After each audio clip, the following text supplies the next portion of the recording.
अब सूर्य वंश में आए राम जी और चंद्र वंश में आए श्याम जी। तो सूर्य वंश में राम जी कैसे आए, पहले थोड़ा राम जी का चरित्र सुन लो। सुखदेव जी कहते हैं विस्तार से सूर्य वंश सुनाऊंगा तो 100 वर्षों में भी पूरा नहीं हो पाएगा, इसलिए बहुत संक्षेप में सूर्य वंश श्रवण करें। न शक्यते विस्तर तुम वक्तुम वर्ष सतैरपि। श्रीमन नारायण के नाभि कमल से ब्रह्मा, ब्रह्मा के बेटा मरीचि, मरीचि के कश्यप, कश्यप के विवस्वान, विवस्वान के श्राद्ध देव मनु हो गए, जिनकी श्रद्धा नाम की पत्नी से एक बिटिया हुई, नाम रखा इला देवी, जो यज्ञ के द्वारा हुई। परंतु राजा ने कहा मुझे तो बेटा चाहिए था, पर बिटिया हो गई महाराज।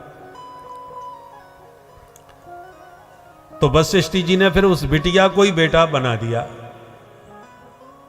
बिटिया हुई तो नाम रखा इला देवी, और गुरुजी ने जब उसे बेटा बना दिया तो फिर उसका नाम बदल के रख दिया राजकुमार सुद्युम्न।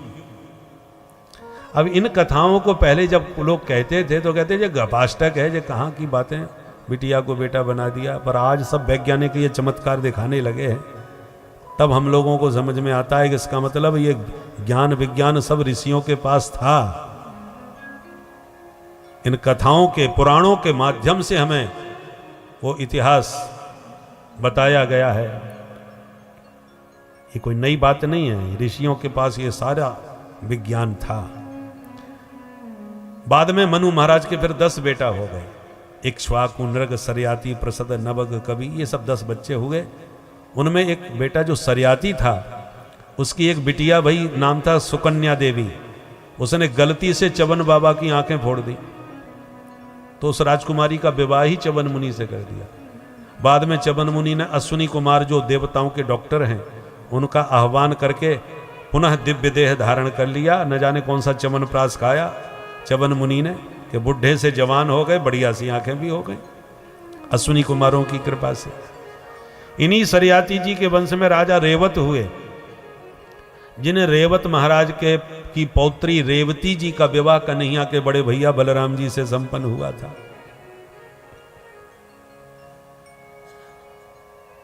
दूसरे बेटा थे महाराज मनु के, जिनका नाम था नभग, उनके बेटा हुए नाभाग, नाभाग के बेटा हुए परम भक्त राजा अम्बरीश। अम्बरीश इतने भक्त थे कि उनका विरोध करने पर दुर्वासा मुनि के पीछे भगवान का सुदर्शन चक्र लग गया, और 1 वर्ष तक दुर्वासा जी प्राण बचाते भटकते रहे ब्रह्मा विष्णु महेश की शरण में, किसी ने भी सहायता नहीं करी।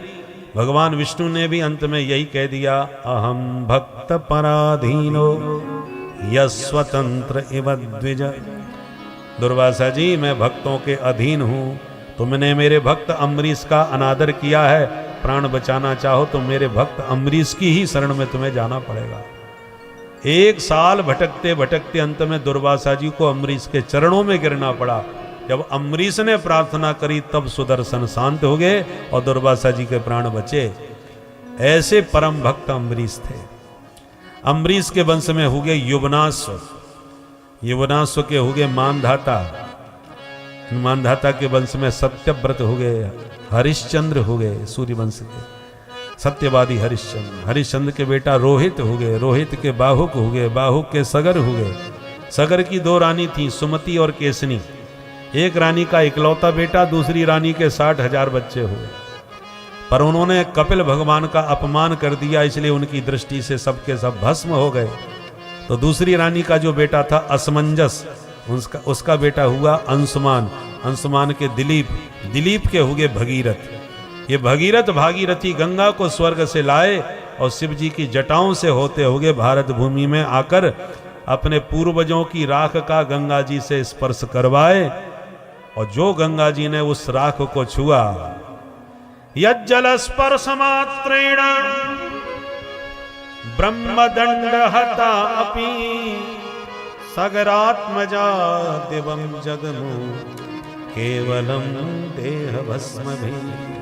केवल भस्म का स्पर्श करके गंगा जी ने सबका उद्धार कर दिया। बोल गंगा मैया की जय। इसलिए गंगा जी में अस्थि विसर्जन का महत्व है। चाहे जिस नदी में, चाहे जहां अस्थि विसर्जन से कल्याण नहीं होगा, केवल गंगा जी में वो चमत्कार है कि भस्म का भी स्पर्श करके कल्याण कर देती है। इन्हीं भगीरथ के वंश में ऋतुपर्ण हो गए, ऋतुपर्ण के सौदास हो गए, सौदास के अस्मक हो गए, अस्मक के नारी कवच हो गए, नारी कवच के खट्टवांग हो गए, खट्टवांग के दिलीप हो गए, दिलीप के रघु हो गए, जिनके नाम से रघुवंश चला। रघु के बेटा अज हो गए, अज के बेटा महाराज दशरथ हो गए, और दशरथ जी के घर में श्री राम लक्ष्मण भरत और शत्रुघ्न लाल जी हो गए। बोल अयोध्या धाम की सरयू मैया की, चारों भैयाओं की। आज ही के दिन चैत्र शुक्ल नवमी और 12 बजे से नवमी लग चुकी है, इसलिए आज ही के दिन इसी तिथि में हमारे राम लला का प्राकट्य हुआ। तो चलो हम भी अयोध्या चलते हैं अपने मन को लेकर के।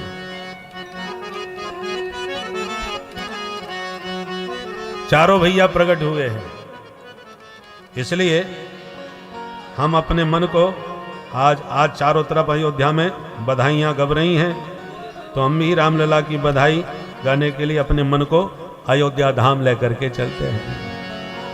अरे प्रगटे हैं चारों भैया अवध में बाजे बधैया, प्रगटे हैं चारों भैया अवध में बाजे बधैया, प्रगटे हैं चारों भैया अवध में बाजे बधैया, प्रगटे हैं चारों भैया अवध में बाजे बधैया। गलियन गलियन धूम मची है, गलियन गलियन धूम मची है, गलियन गलियन गलियन गलियन धूम मची है, गलियन गलियन धूम मची है। और बाज रही सहनैया अवध में बाजे बधैया, ओ बाज रही सहनैया अवध में बाजे बधैया, प्रगटे हैं चारों भैया अवध में बाजे बधैया, प्रगटे हैं चारों भैया अवध में बाजे बधैया। बधाई हो।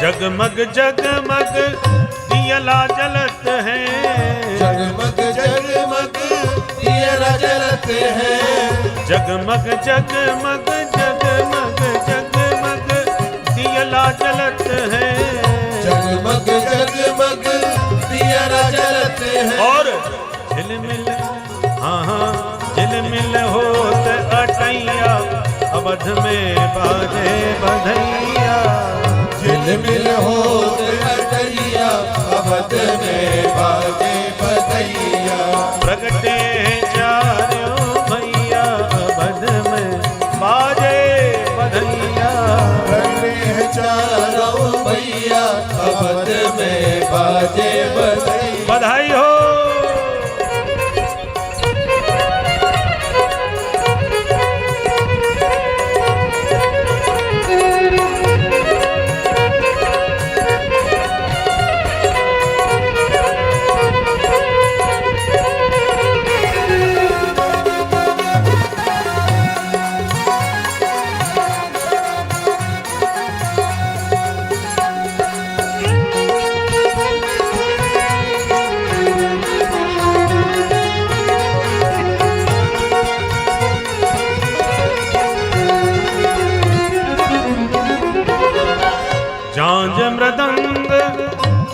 ढप बाजे, झांझ मृदंग ताल ढप बाजे, झांझ मृदंग ताल ढप बाजे, झांझ मृदंग ताल ढप बाजे, ताल ढप बाजे, ताल ढप बाजे, ताल ढप बाजे, ताल ढप बाजे, झांझ मृदंग ताल ढप बाजे, झांझ मृदंग ताल ढप बाजे। और नाचत सब नाचत ताता थैया, अवध में बाजे बधैया, सब नाचत ताता थैया, अवध में बाजे बधैया।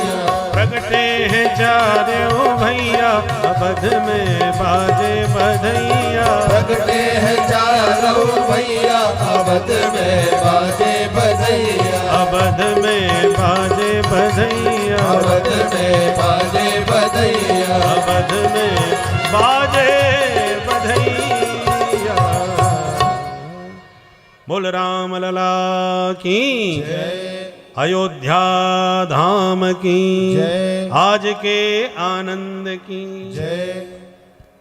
एक श्लोक में राम कहानी भी सुखदेव जी ने संकेत में सुना दी। गुरुवर थे त्यक्त राज्यो व्यचरदनुवनम, पद्म पदभ्याम प्रियाया, पाणि स्पर्शाक्षमाभ्याम रजत पथरुजो, यो हरीन्द्रानुजाभ्याम।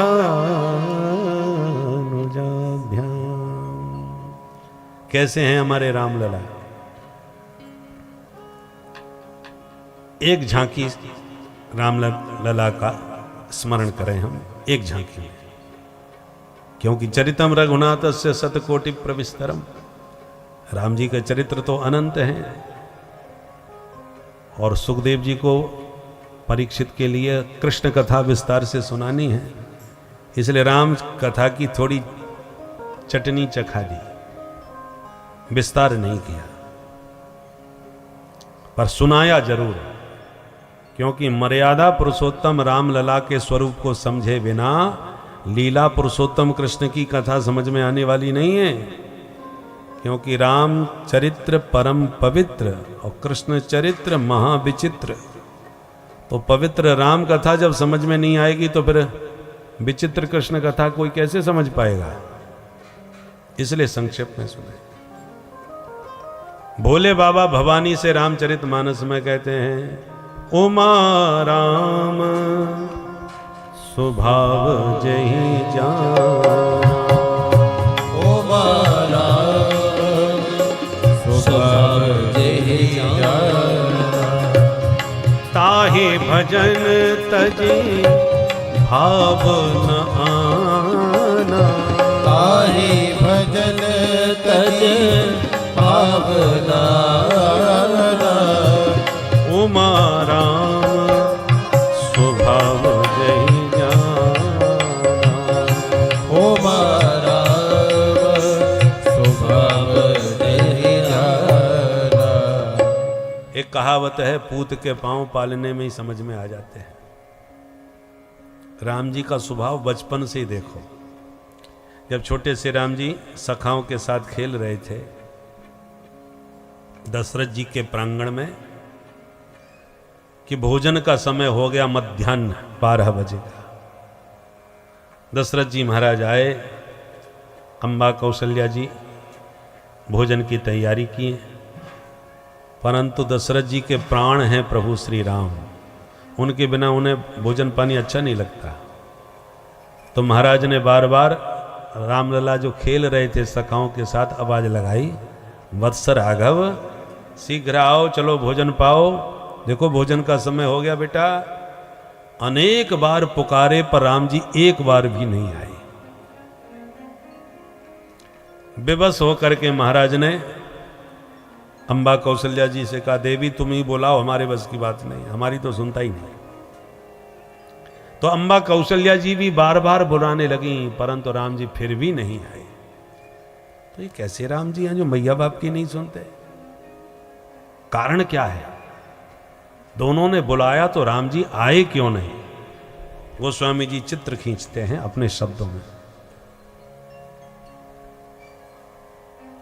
भोजन करत बोल जब राजा,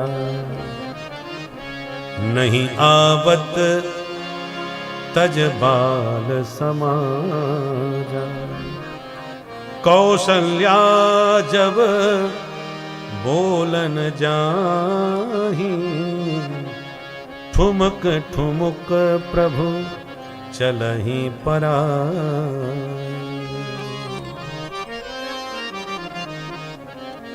भोजन करते, भोजन करत बोल जब राजा। अब पुराने वाले कौन हैं? बोले राजा हैं। भगवान बोले राजा के? हम महाराजा हैं, राजा के बुलाने पर थोड़ी आएंगे हम। भगवान तो राजाधिराज आया, वो किसी राजा की क्या सुनेंगे? वो तो प्रेम के विवश होकर के ही आ सकते हैं, राजा के बुलाने से थोड़ी आएंगे। दूसरा कारण, महाराज ने केवल राम जी को बुलाया, बेटा राम शीघ्र आओ भोजन पाओ। माता जी भी बुला रही हैं तो केवल राम जी को ही बुला रही हैं। राम जी मन में सोच रहे हैं कि मैं सुबह से खेल रहा हूं अपने मित्रों के साथ, और यदि मैं अकेला भोजन करने चला गया तो मेरे मित्र क्या सोचेंगे? वारे राम, खेलने में साथ साथ, खाने में अलग अलग। सखा हैं भगवान, सखा। सखा मतलब सह खेलती सह खादती सह सखा। जो साथ में खेले साथ में खावे वो सखा कहलाते हैं। तो शाश्वत सखा हैं जीव के। तो राम जी अपने सखाओं को अकेला छोड़ के भोजन करने क्यों चले जाएं? इसलिए नहीं आवत तज बाल समाजा, अपने बाल समाज को अकेला छोड़ करके भोजन करने नहीं आ रहे। पर कौशल्या जब बोलन जाही, तो ठुमक ठुमक प्रभु चलहि पराई। माँ कौशल्या जी के जब बुलाने पर नहीं आए तो मैया पकड़ने के लिए आई, और पकड़ने के लिए जब मैया आई तो ठुमक ठुमक के भागने लगे। परंतु परमात्मा भक्ति के विवश हो जाते हैं। भक्ति माँ, भक्ति स्वरूप है माता, उन्होंने पकड़ लिए राम जी तो विवश हो गए राम जी। और मैया ने गोद में उठाकर दशरथ जी महाराज की गोद में राम जी को बैठा दिए।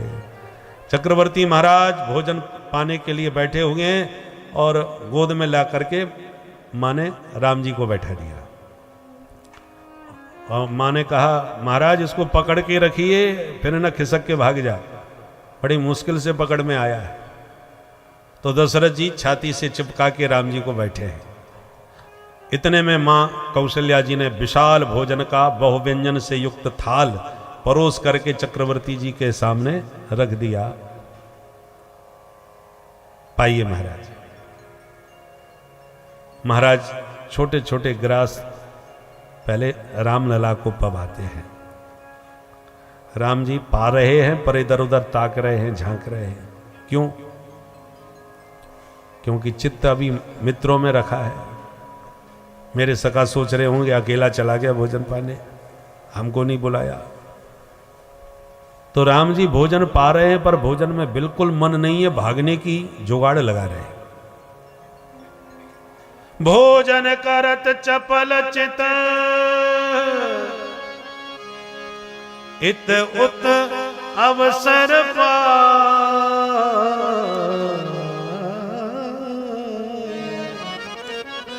इत उत, इधर उधर ताक रहे हैं, अवसर ढूंढ रहे हैं कि कैसे भागूं यहां से, परंतु अवसर मिल ही नहीं रहा। भोजन का थाल इतना बड़ा सामने रखा है, महाराज की चौड़ी छाती से चिपके बैठे हैं, और महाराज की दोनों लंबी लंबी भुजाओं ने महाराज को, वो रामलला को दोनों तरफ से घेर रखा है। तो भागे कहां से? इसलिए चित्त चारों तरफ ताक रहे, किधर से भागो? भोजन करत चपल चित इत उत अवसर पाए, अवसर पाने की घात में, और मिल गया अवसर। अवसर कब मिला? कि अभी तक छोटे छोटे ग्रास खिला रहे थे राम जी को, अचानक महाराज ने बड़ा सा ग्रास तोड़ा। राम जी समझ गए अब ये ग्रास स्वयं खाएंगे, इतना बड़ा ग्रास मुझे नहीं खिलाएंगे। बड़ा सा ग्रास तोड़ा और जैसे ही महाराज ने अपने मुख में दिया तो अब राम जी सामने गोदी में बैठे, तो महाराज का दाहिना हाथ बड़ा ग्रास तोड़ के राम जी के सिर के ऊपर से होता हुआ अपने मुख में गया। तो जब हाथ सिर के ऊपर से उठा तो दाहिना मार्ग क्लियर हो गया। बस यही अवसर राम जी को मिला। भोजन करत चपल चित इत उत अवसर पाए और भाग चले किलकत मुख दधी ओदन लपटाए। जहां अवसर मिला के तुरंत भागे, और ऐसी रूखे नहीं भागे, दधी ओदन लपटाए। जितना दही भात थाल में रखा हुआ था उसे लपेट के चपेट करके समेट करके फिर भागे। किसी ने देखा तो भगवान से कहा, वाह प्रभु, पाते भी हो लपेट के भी ले जाते हो। पंगत में बहुत से लोग देखे जाते हैं जो पाते भी जाते, बगल में खिसकाते भी जाते हैं कि शाम का भी काम चलेगा भंडारे का। पर ऐसा वो करते हैं जिनको शाम का भरोसा नहीं, मिली कि न मिली तो कल की भी जुगाड़ लगा के चलो। तो प्रभु आप ये किसके लिए लपेट रहे हो? पा भी रहे हो, लपेट के भी ले जा रहे हो। राम जी बोले हम अपने लिए नहीं लपेट रहे। तो बोले देखो, जब राम जी भोजन के समय पर भोजन करने आते हैं तो कागभुसुंड जी भी प्रसाद पाने के लिए कौआ का वेश बना के आंगन में पहुंच जाते हैं और कांव कांव करने लगते हैं कि प्रभु हमको भी मिलनी चाहिए आपकी शीत प्रसादी। तो राम जी पा रहे थे और कागभुसुंड जी कांव कांव करके इशारा कर रहे थे, महाराज हमारा भी ध्यान रखिए। तो राम जी को सबका ध्यान है। तो जैसे ही भागे तो रूखे भागेंगे तो फिर प्रसाद कैसे मिलेगा कागभुसुंड जी को? इसलिए इतना समेट के लपेट करके भागे कि जब भाग करके मित्रों के पास गए तब तक तो आंगन में न जाने कितना भात फैल गया। छोटे छोटे हाथ लपेट के भागे तो बिखरता चला गया। तो कागभुसुंड जी का भी पर्याप्त प्रसाद की व्यवस्था भगवान ने बना दी। ये कैसा अद्भुत भगवान का स्वभाव है कि मित्रों का भी पूरा ध्यान है, भक्त का भी पूरा ध्यान है, और महाराज अपने माता पिता का भी मनोरथ सिद्ध कर रहे हैं। माँ की गोद में आकर, पिता की गोद में बैठकर, उनके गोद में बैठ के कुछ पाकर माता पिता को संतुष्ट कर दिया। लपेट करके ले जाकर के कागभुसुंड जी की भी व्यवस्था बना दी और तुरंत भाग करके मित्रों के पास वापस भी पहुंच गए, मित्रों को खुश करने के लिए।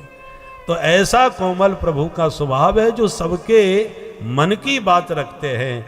ऐसे मृदुल स्वभाव को जो एक बार जान लेगा, ताहे भजन तजे भाव न आना।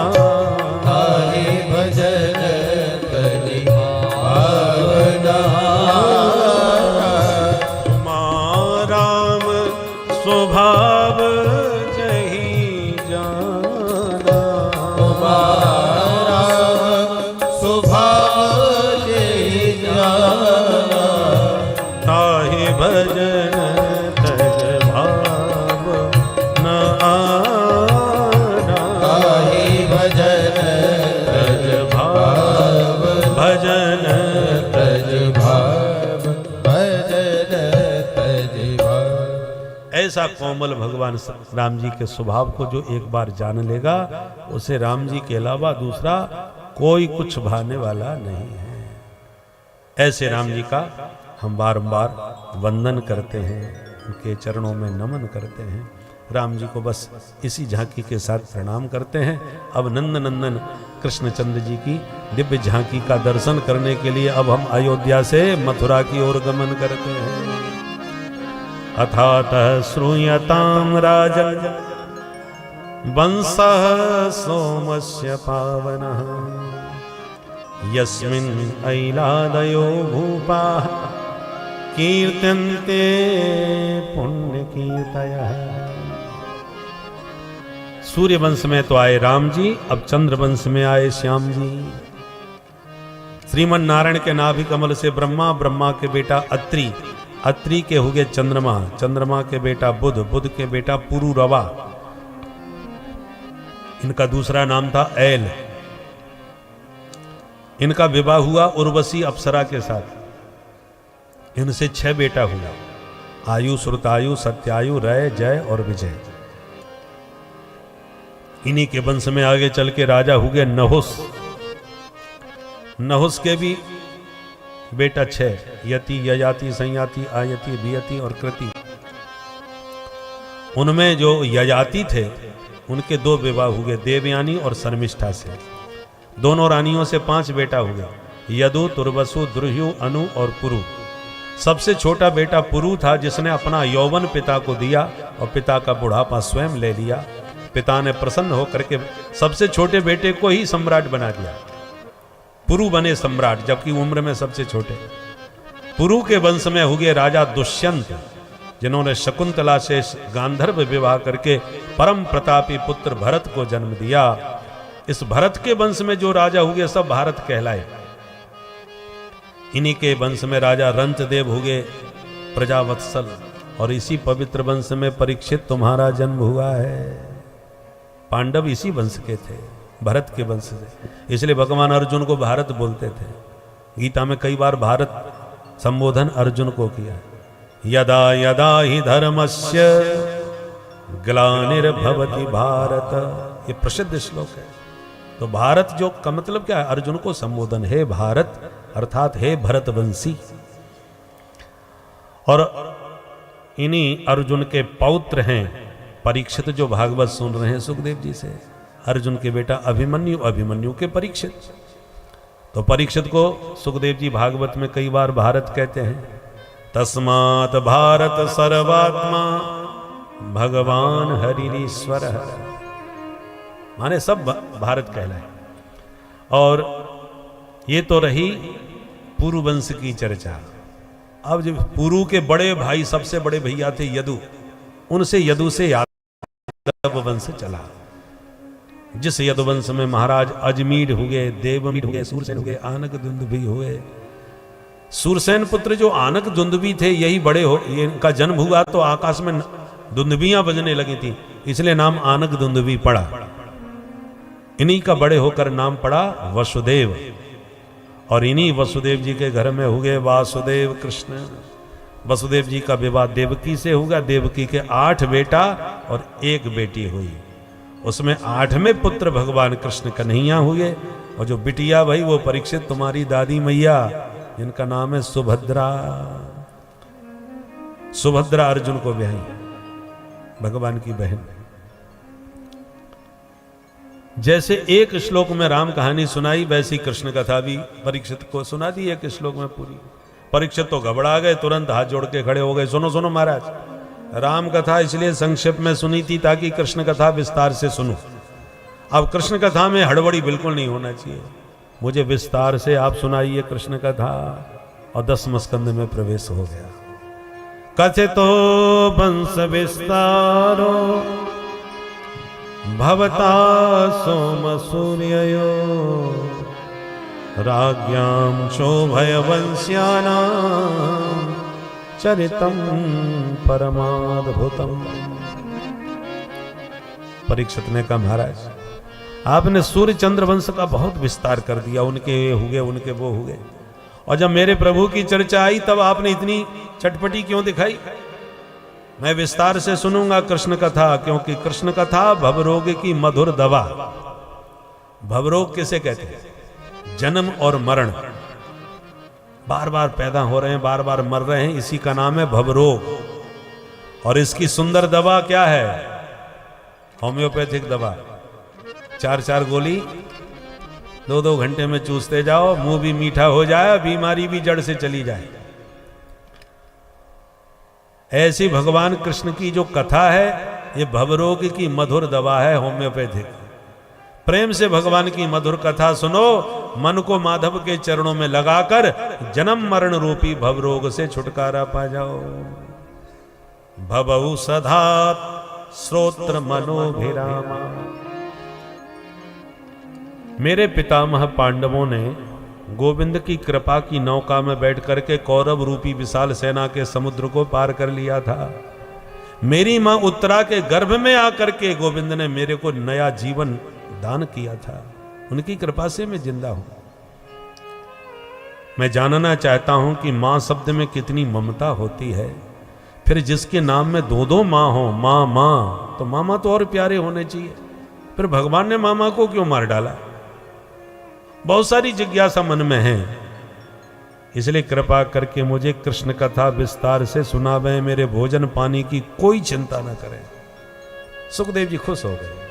परीक्षित, अब बहुत ध्यान से सुनो। जब इस पृथ्वी पर चारों तरफ अत्याचार, दुराचार, भ्रष्टाचार, पापाचार छा गया, तो ये पृथ्वी गाय का रूप बना के गोविंद की शरण में गई। देवताओं ने मिलकर के पृथ्वी के साथ पुरुष सूक्त से भगवान की स्तुति करी। भगवान ने सारे देवताओं को ब्रह्मा जी के द्वारा निर्देश करवाया। ब्रह्मा जी ने प्रकट होकर कहा, सुनो भाई देवताओं, हमारी ऊपर बात हो गई। क्या बात हुई है? बोले, वसुदेव ग्रहे साक्षात भगवान पुरुष परः जनिष्यते तत्प्रियार्थम संभवन्तु सुरस्त्रियः। प्रभु ने आदेश दिया है कि वसुदेव जी के घर में मथुरा मंडल में प्रभु का बहुत शीघ्र प्राकट्य होने वाला है, और अकेले नहीं आएंगे। जनिष्यते तत्प्रिया, उनकी प्राण प्रिया भी प्रकट होने वाली हैं बरसाने में वृषभानुनंदिनी बन करके। तो आप लोग भी अकेले अकेले मत जाना। संभवन्तु सुरस्त्रियः, तुम भी अपनी अपनी देवियों को साथ में लेके जाओ प्रभु के स्वागत के लिए। जब किसी देश का राष्ट्राध्यक्ष सपत्नीक आता है, तो हम लोगों के जनप्रतिनिधि भी सपत्नीक उसके स्वागत में जाते हैं, और जाना भी चाहिए। जुगल जोड़ी से आए हैं तो आप भी जुगल जोड़ी से जाओ। अब वो बात अलग है कि हमारे देश के जनप्रतिनिधि की जोड़ी ही ना हो, तो फिर तो उसको सिंगल जाना ही पड़ता है। बोलो राधे राधे। देश में भी और प्रदेश में भी बेचारे दोनों ही सिंगल हैं। इसलिए परंतु नियम यह है कि वो जोड़ी से आ रहे हैं तो तुम भी जोड़ी से जाओ। इसलिए भगवान ब्रह्मा जी ने कहा कि अकेले अकेले मत जाना, सरकार जुगल जोड़ी से आ रहे हैं, तुम भी जोड़ी से जाओ। तब तो सपत्नीक देवता और देवांगनाएं मथुरा मंडल में प्रकट होने लगी यत्र तत्र। मथुरा का अर्थ क्या है? मोक्ष देने वाली 7 पुरी हैं भारत में। पहला नाम अयोध्या का, दूसरा नाम मथुरा का। मथुरा का अर्थ क्या है? मथुरा विपरीतंच मध्याक्षर वर्जितः। मथुरा को उल्टा पढ़ो और बीच का एक अक्षर निकाल लो। तो मथुरा का उल्टा क्या हुआ? राथोम। अब बीच का अक्षर निकाल के बोलो तो राम। बोले, ये इन मुखे युगलम नास्ति, जिनके मुख में ये युगल माने 2 अक्षर का नाम राम नहीं हो। ये इन मुखे युगलम नास्ति, जिसके मुख में ये राम नाम के अक्षर नहीं है, तो तन मुखे मध्याक्षरम, उनके मुख में बीच का अक्षर छोड़ दो। भाई ये बीच का ही बचेगा। तो बीच का अक्षर क्या है? थू। तो जिसके मुख में राम नहीं, उसके मुख में थू। बोलो जय सिया राम।